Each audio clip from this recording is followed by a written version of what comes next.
गुरुवार को संसदीय राजभाषा समिति की 37वीं बैठक में गृह मंत्री अमित शाह ने कुछ ऐसा कह दिया जिससे नए विवाद ने जन्म ले लिया। अब तो बीजेपी के अंदर ही इस बात का विरोध शुरू हो गया है।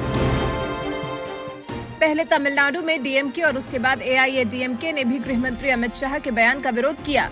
ऑस्कर विजेता संगीतकार एआर रहमान ने भी तमिल भाषा पर एक पोस्ट की थी। हिंदी थोपे जाने को अस्वीकार कर दिया गया था। और अब जानिए तमिलनाडु बीजेपी अध्यक्ष ने इस पर क्या कहा है। बीजेपी की प्रदेश इकाई के प्रमुख के अन्नामलाई के मुताबिक बीजेपी तमिलनाडु के लोगों पर हिंदी थोपे जाने को न तो स्वीकार करेगी और न ही इसकी अनुमति देगी।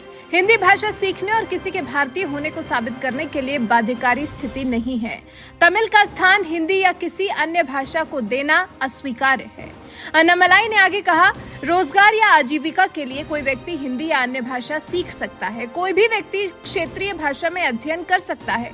हमें ज्यादा गर्व तब होगा जब तमिल देश की संपर्क भाषा बनेगी। हम शिक्षा, रोजगार या अन्य उद्देश्यों के लिए हिंदी सीख सकते हैं, लेकिन ये थोपी नहीं जा सकती।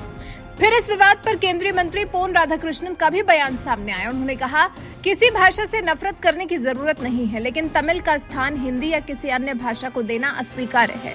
प्रधानमंत्री नरेंद्र मोदी ने फरवरी 2018 को स्वीकार किया था कि तमिल सबसे पुरानी भाषा है और ये संस्कृत से पुरानी और सुंदर है। यहाँ तक कि प्रधानमंत्री ने गैर तमिल छात्रों को तमिल सीखने की सलाह दी। दरअसल केंद्रीय मंत्री अमित शाह ने कहा था कि भारत के अलग अलग राज्यों के लोगों को एक दूसरे के साथ हिंदी में बातचीत करनी चाहिए, न कि अंग्रेजी में।